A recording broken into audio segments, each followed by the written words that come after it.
Hey, thanks so much for checking out this video. I want to talk a little bit about rest. This is actually one of the presentations I've given in the Christian Creative Group, and I want to share it with you because we're talking about rest in this next couple weeks of email. And I'm going to share a little bit more details in terms of how I see rest fitting into the creative process and kind of into creative life.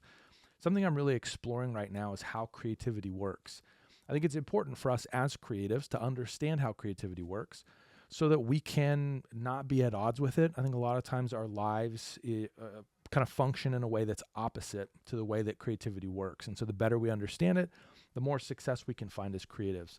So I want to share this idea with you about rest, what it looks like for us to rest. This was in the context of a talk about resting while busy. And I'm not going to go through the whole talk here, but there's one particular section I want to cover. There's a misunderstanding that we have about rest, that rest means getting more sleep.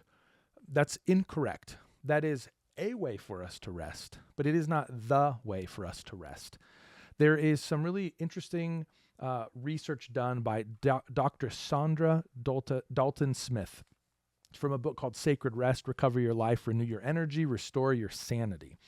This is a fascinating look at the different types of rest that we need.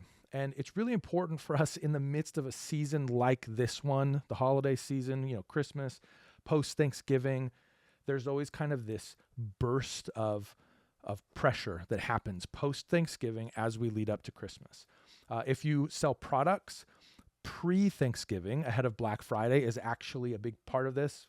There were a couple years I was running a coffee roasting business, and Black Friday was the most stressful time that I have ever had in my life.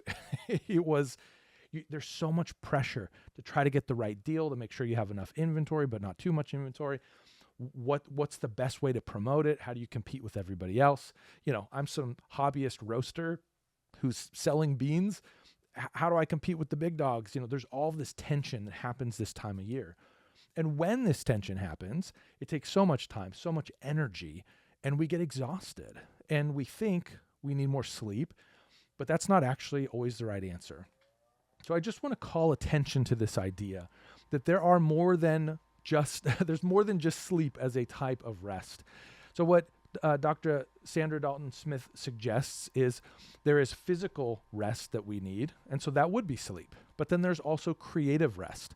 Sometimes we're creating too much, and so we need rest from that. We need a break from that. Spiritual rest. There are times we need spiritual rest. Emotional rest. There may be times where we're in the depths of heavily emotional situations, and we need a break. We need to unplug. We need to not have those heavy conversations. We need to watch a comedy, whatever. But emotional rest is something that we need sometimes. Sensory rest. This one's fascinating. This one's really hard for me when we're in the throes of this heavy advertising season.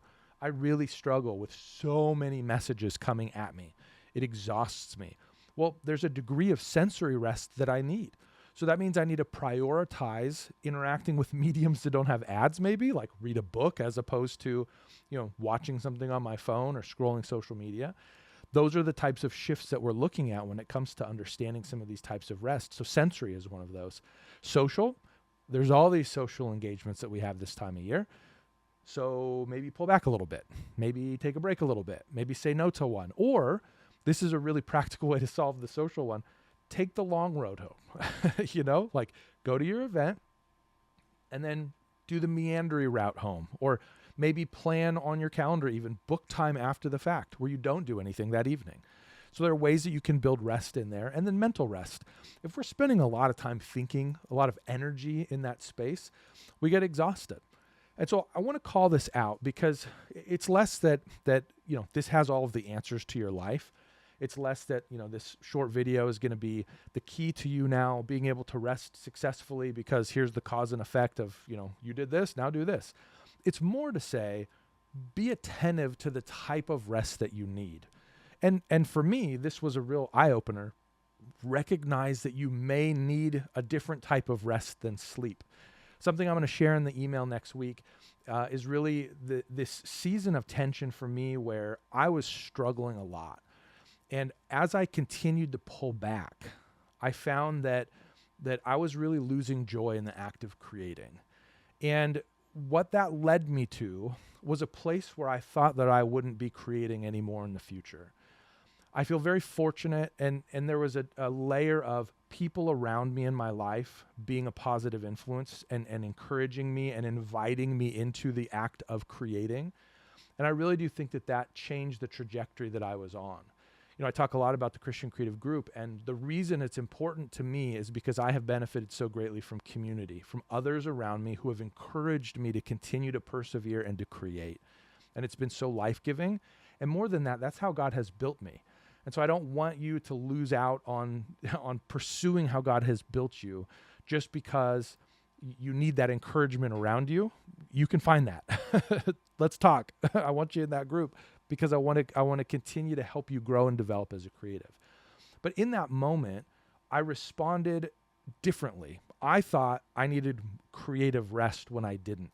What was actually happening for me was I wasn't getting the opportunity to lean in creatively at work. And so I was dying. I wasn't able to be as creative as I needed to be in order for me to be satisfied, fulfilled, and even growing. So I'll talk more about it, a little tease as to what's coming. But I hope that just understanding this idea of there are different types of rest, I hope that this can be kind of a profound realization for you in the midst of what is really historically a pretty busy season. So if you have any questions about this chart, let me know. Happy to have a conversation about it. My hope is that over the next 2 weeks, as the emails continue about rest, they're very practically helpful for you navigating a busy season.